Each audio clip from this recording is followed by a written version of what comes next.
नमस्कार, स्वागत है आपका हमारे इस खास कार्यक्रम में। और आज हमारे खास मेहमान हैं भिंड विधानसभा क्षेत्र के विधायक चौधरी राकेश सिंह, जो कि मध्य प्रदेश विधानसभा में उपनेता प्रतिपक्ष भी हैं। राकेश जी, आपका स्वागत है। नमस्कार। राकेश जी, आप चौधरी राकेश सिंह चतुर्वेदी लिखते हैं, आप ब्राह्मण हैं या ठाकुर? बड़ा कन्फ्यूज़न है इस बात के लिए। नहीं, मैं ब्राह्मण परिवार से हूँ और सनाट ब्राह्मण हूँ। चौधरी हमारे पूर्व दादाओं का जो खिताब उत्तर प्रदेश में हुआ करता था, वो खिताब है। और मुझे और मेरे पिता को भी लिखने का शौक़ रहा और मुझे भी चौधरी लगाने का शौक़ है। सरनेम मेरा चतुर्वेदी है, इसलिए ब्राह्मण कुल से हूँ, ब्राह्मण हूँ। आपके पिताजी भी विधायक रहे हैं। राजनीति जो है आपको विरासत में मिली है या फिर कुछ संघर्ष भी करना पड़ा?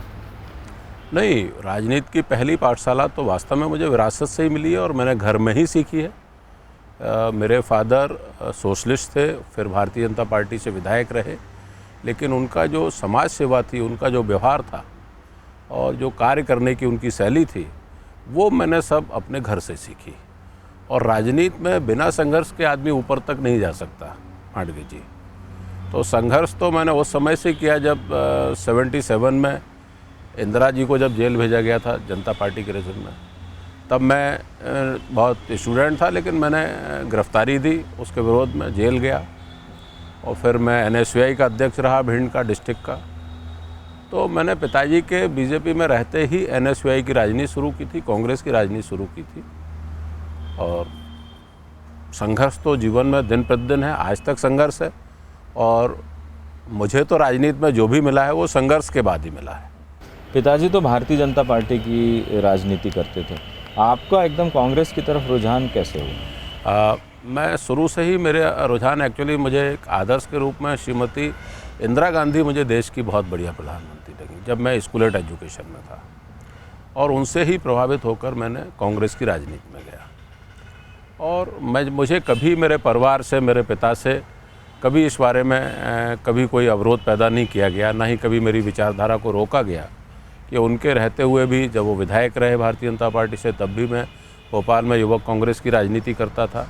तब भी मैंने स्वदेश प्रेस ने जो अखबार उस समय मारवाड़ी रोड पर हुआ करता था, उसमें इंदिरा जी के काली हड़िया का जादू करके एक समाचार प्रकाशित किया था। तो उसमें भी हमने प्रदर्शन किया था यहाँ युवक कांग्रेस में रहते हुए। मेरे पिता उस समय बीजेपी से विधायक भी थे। तो ये अपनी अपनी वैचारिक स्वतंत्रता है, जिससे मुझे परिवार से कभी भी किसी तरीके का कोई रोक टोक और कभी इसमें बाधा नहीं पहुंचाई गई। और बल्कि मुझे और प्रोत्साहित किया गया, मेरी स्वतंत्रता को और अमली जामा पहनाया गया। आप लंबे समय से कांग्रेस में हैं। ये कहा जाता है कि भिंड विधानसभा और उसके आसपास के जितने विधानसभा क्षेत्र हैं, वहाँ के जो कांग्रेसी नेता उनसे थोड़े से आपका मनमुटाव चलता रहता है, कितनी सच्चाई है? अब एक घर में अगर 10-20 बर्तन होते हैं एक किचन में, तो वो कभी कभी आपस में जब मिलते हैं आपस में तो आवाज़ आती है, उनमें खनकना स्वाभाविक है। लेकिन मेरा राजनीति में किसी से मेरी दुश्मनी कभी नहीं रही, राजनीतिक प्रतिस्पर्धा रही है। दूसरा, मेरा एक खुद का सोच और स्वभाव है कि प्रेम से आदमी मुझे मेरा सर कलम कर ले, मुझे कोई दिक्कत नहीं। लेकिन अगर हैकड़पने से कोई मुझे झुकाना चाहता है राजनीति में या व्यक्तिगत जीवन में भी, तो मैं उसको कभी सलाम नहीं करता। ये मेरी एक आदत है, ये मेरी एक पैतृक या तो इसको कमज़ोरी कहें। मैं प्रेम से गरीब आदमी से और सामान्य आदमी से किसी भी स्तर पर झुक सकता हूँ, लेकिन घमंडी प्रवृत्ति के व्यक्ति से जिसको घमंड हो, जो बदतमीज़ हो, बददिमाग हो, चाहे वो राजनीति में हो चाहे वो व्यक्तिगत जीवन में हो, मैं ईश्वर को धन्यवाद देता हूं कि मुझे ऐसे लोगों के सामने कभी झुकने का मौका नहीं मिला है, और वो किसी भी दल के हों। लेकिन जहां तक संगठन की बात आती है तो हम सब मिलकर काम करते हैं। व्यक्तिगत जीवन में हो सकता है हमारा कभी किसी से मनमुटाव रहा हो, राजनीतिक रूप से मेरा कोई मनमुटाव नहीं रहता। नेता प्रतिपक्ष की दौड़ में आपका भी नाम था, नहीं बन पाए तो कुछ मलाल? मैं पिछले 3 वर्ष से उपनेता प्रतिपक्ष हूँ और स्वर्गीय श्रीमती जमुना देवी जी ने मुझ पर भरोसा किया। और मैं फिर कह रहा हूँ कि मैं वो सौभाग्यशाली हूँ कि उन्होंने अपने तरफ से मुझे फ़ोन करके कहा, अब तो इस दुनिया में नहीं है, ईश्वर उनको स्वर्ग में स्थान दे, लेकिन उन्होंने अपने तरफ से मुझसे फ़ोन करके कहा, मैं भिंड में था, कि राकेश मैं तुम्हें उपनेता बनाना चाहती हूँ। तो मैंने एक बार उनको ये भी अनुरोध किया कि आप और किसी को देख लें, मैं अभी बीच में आया हूँ, 5 साल था नहीं। तो उन्होंने कहा नहीं, मैंने निर्णय कर लिया है और तुम्हें उपनेता रहना है। तो उन्होंने जो मुझ पर विश्वास व्यक्त किया, क्योंकि ये अधिकार सिर्फ नेता प्रतिपक्ष का होता है कि वो अपने सहयोगी के रूप में किसको रखना चाहते हैं।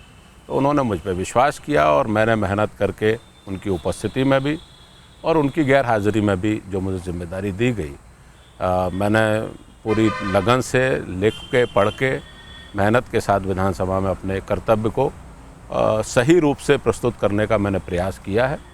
और मैं समझता हूँ मैं प्रदेश की जनता की सही बात कहने में मैंने कुछ हद तक कामयाबी भी हासिल की, जिसको लोगों ने अप्रिशिएट भी किया था। और आगे भी जो मुझे दायित्व मिला है उस पर मैं निरंतर उसी लगन से करता रहूँगा। नहीं, लेकिन एक इच्छा तो थी आपकी नेता प्रतिपक्ष बनने की ना। राजनीति में जो व्यक्ति 4 बार का विधायक हो, जो पूर्व मंत्री हो, जो विधानसभा का एक्सीलेंट एमएलए अवार्ड जिसको मिल चुका हो मुझे, उत्कृष्ट विधायक का, तो इच्छाएं तो राजनीति में कभी आदमी को मरने भी नहीं देना चाहिए। और मैं तो उस हर रेस में भागीदार रहता हूं जिसमें स्वस्थ प्रतिस्पर्धा हो, अपनी योग्यता को दिखाने का, अपनी योग्यता के बल पे आगे बढ़ने का जिसमें मौका मिलता हो। इसलिए मैं उस रेस में था, मैं स्वाभाविक रूप से, और मैंने अपना दावा मजबूती के साथ प्रस्तुत किया। मैंने ये भी कह के किया कि भाई आप हाउस की प्रोसीडिंग्स देख लें, हाउस के रिकॉर्ड्स देख लें, हाउस की डिबेट्स देख लें। तो लेकिन ये अंतिम निर्णय चूँकि हमारे नेतृत्व का है, वो शिरोधार्य है, वो सम्माननीय है। तो मैंने कहा नहीं कि मुझे बहुत चीज़ें साधारण तौर पर नहीं मिली प्रदीप भाई, मुझे संघर्ष के बाद ही कोई चीज़ मिली है और संघर्ष के साथ ही मुझे कोई चीज़ हासिल हुई है, मैं ये मानता हूँ। तो ये सब ईश्वर के ऊपर निर्भर है, नेतृत्व के ऊपर निर्भर है कि वो कब मेरी जन्मपत्री में, कब मेरे संघर्ष को। नहीं, लेकिन आपने कहा आप इतने योग्य हैं, विधायक, एक्सीलेंट विधायक का भी आपने अवार्ड हासिल किया है, लेकिन कांग्रेस में लगता है कि योग्यता की पूछ परख नहीं है, ऐसा आपको महसूस होता है? नहीं, ये मैंने अपनी योग्यता गिनाई आपको। सामने वाले की योग्यता मुझसे और बेहतर हो सकती है, ये नेतृत्व का निर्णय है। ये मैं दूसरे की योग्यता के मैंने प्रश्न नहीं लगाए इसमें। मैंने अपनी योग्यता बताई है कि मैंने इतनी मेहनत की है या इतना मैं ये सब हासिल किया है। तो हो सकता है सामने वाले की योग्यता को ज़्यादा अहमियत दी गई हो केंद्रीय नेतृत्व। हम समग्र रूप से बात करें कि कांग्रेस में क्या आप मानते हैं कि योग्यता को तरजीह दी जाती है, या योग्यता से आकलन किया जाता है नेता? नहीं, प्रत्येक संगठन में कोई भी राजनीतिक दल हो और प्रत्येक कोई भी फ्लोर हो, योग्यता को आप रोक तो सकते हैं लेकिन नकार नहीं सकते, आप उसको दफन नहीं कर सकते हैं, मेरा ये मानना है। आप रोक सकते हैं, कुछ समय के लिए रोक सकते हैं। जैसे मैंने कहा नहीं कि मेरी जन्मपत्री में, मेरे संस्कार में हर चीज़ संघर्ष के बाद ही मांडगे जी उपलब्ध होती है। तो आज मुझे अगर इस योग्य नहीं माना गया है तो मैं समझता हूँ मेरी इस योग्यता का और कहीं पार्टी संगठन में लाभ लिया जाएगा, और कहीं मुझे इसके योग्य समझा जाएगा, जो जिम्मेदारी दी जाएगी।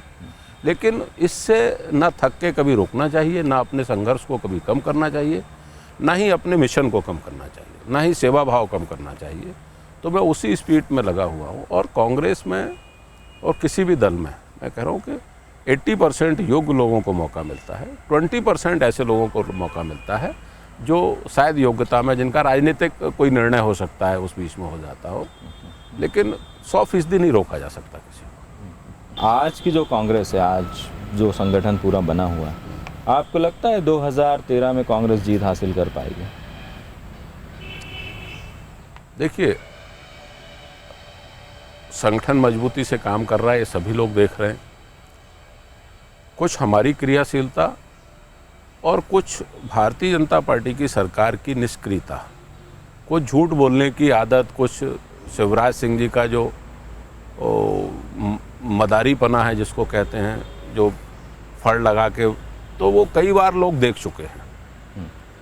तो इसलिए कुछ उसका लाभ और कुछ हमारे संगठन की सक्रियता, दोनों का लाभ मिलके मैं ये मानता हूँ कि 10 साल से ज़्यादा किसी भी संगठन को लगातार किसी भी सत्ता में रहने का मौका प्रदेश की जनता ने नहीं दिया है।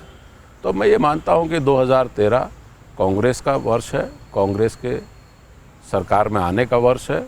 हमें संघर्ष की आवश्यकता है। हमारे पास दूध है, दूध का दही बन गया है, और दही को हम बिना मथे अगर मक्खन खाना चाहते हैं तो हम दही खा सकते हैं, लेकिन मक्खन हम जब हासिल कर पाएंगे जब हम उसमें मथेंगे उसको, जब उसमें रई चलाएंगे, जब उसमें परिश्रम करेंगे, तब हम मक्खन अपने मुंह तक ला पाएंगे। तो अभी आवश्यकता इस बात की है कि संगठन और सारे दल के लोग मिलके मेहनत करें, संघर्ष करें, तब हम 2013 में सफल हो सकते हैं। लेकिन ऐसा संघर्ष तो अब दिखाई नहीं देता। कब करेंगे? 2 साल 1.5 साल बचा है चुनाव को, कब कांग्रेस जागेगी?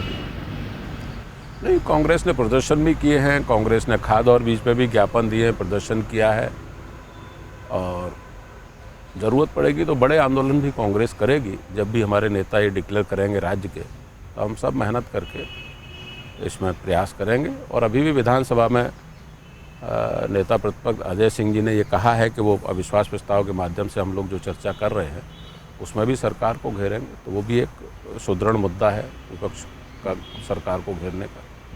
तो समय है अभी, और लेकिन उतना ज़्यादा समय भी नहीं है कि हम इंतज़ार करें। ये बात भी सही है कि अब जो है उल्टी गिनती का समय शुरू हो गया है। अब 2 वर्ष आपको संघर्ष करना ही पड़ेगा, आपको जेल जाना ही पड़ेगा जनता के लिए। अगर जेल जाने की आप में हिम्मत होगी, सड़कों पर चलने की हिम्मत होगी, संघर्ष कांग्रेस करेगी, तो मेरा ये मानना है कि जनता का स्नेह मिलेगा और हम 2013 में सरकार बनाएंगे। अच्छा, आपको लगता है कि इतने भारतीय जनता पार्टी पिछले 2003 से लेकर तो आज तक जो है जीतते आ रही है, और कांग्रेस का तो सुपड़ा साफ हो गया। 2003 में आप भी एक चुनाव हार गए थे, कई सारे लोग चुनाव हार गए थे, तो नीतियां जिम्मेदार थी दिग्विजय सिंह की, या फिर जनता ने पूरी तरीके से बदलाव चाहती थी? क्या था वो? बहुत समय तक कोई राजनीतिक दल लगातार सत्ता में रहे तो एक एंटी इनकम्बेंसी फैक्टर तो काम करता ही है। और दूसरा क्या है कि दिग्विजय सिंह जी के कार्यकाल में कहीं ना कहीं कम्युनिकेशन का बड़ा गैप रहा। वो कहते कुछ थे और छपता कुछ था, और उस वजह से भी मैं समझता हूँ जनता का आक्रोश निरंतर बढ़ता रहा, और वो एक रिजल्ट के रूप में परिणित भी हुआ। लेकिन वो आक्रोश कांग्रेस के खिलाफ नहीं था, वो आक्रोश उस समय की सरकार की नीतियों के खिलाफ था, जिसको जनता ने वोट में तब्दील किया 2003 में। कांग्रेस के खिलाफ अगर वातावरण होता, कांग्रेस की नीतियों के खिलाफ वातावरण होता, तो फिर हम केंद्र में यूपीए की सरकार जनता क्यों बनाती?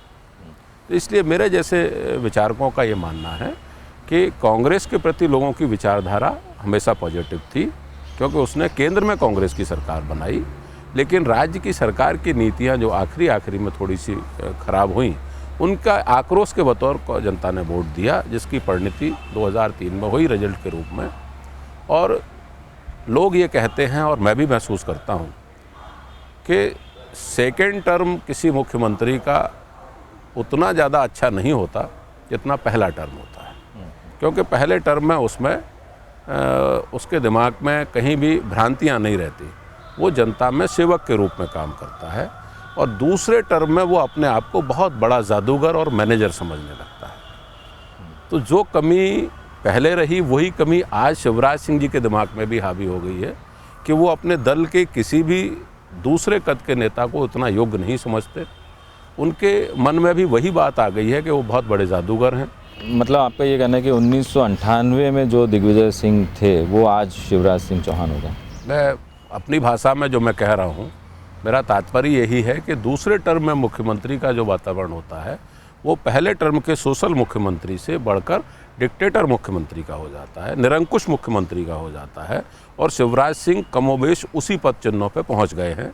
अगर कोई दल में स्वतंत्र रूप से बात उनकी खिलाफत करने की हिम्मत करता है, तो अपनी पटवा शैली को वो आगे लाते हैं और उस व्यक्ति को नेस्तनाबूद कर देते हैं, पार्टी से निकलवा देते हैं, पद से हटा देते हैं।